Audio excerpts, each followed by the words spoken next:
છેલ્લા 12 વર્ષથી અહીં વિકાસના સંકલ્પો કદી અટકતા નથી. પુરુષાર્થની ગાથાઓ ક્યારેય ખૂટતી નથી. આ યાત્રા છે છેલ્લા 12 વર્ષથી વિકાસને સમર્પિત યશસ્વી વડાપ્રધાન શ્રી નરેન્દ્રભાઈ મોદીના નેતૃત્વની. 12 વર્ષ વિશ્વાસના, વિકાસના, જનકલ્યાણના.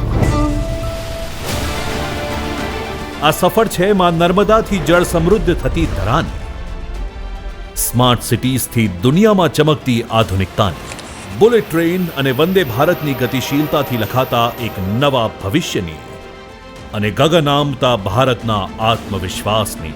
12 વર્ષની આ યાત્રા છે ગુજરાતમાં અંત્યોદય અને ગરીબ કલ્યાણની, સેવા અને સુશાસનની. પીએમ આવાસ, હર ઘર જળ, કિસાન સમ્માન અને આયુષ્યમાન કવચથી મજબૂત થતા જન જનના આત્મવિશ્વાસની. અને હવે તો માનનીય મુખ્યમંત્રી શ્રી ભૂપેન્દ્રભાઈ પટેલના પ્રયાસોથી દેશનું ગ્રોથ એન્જિન ગુજરાત બની રહ્યું છે ગ્રીન એનર્જી અને ભવિષ્યની આધુનિક ટેકનોલોજીનું પાવરહાઉસ. આવો આ વિકાસના મહાયજ્ઞને વધુ વેગવંતો બનાવીએ. વિકસિત ભારત માટે વિકસિત ગુજરાત બનાવીએ.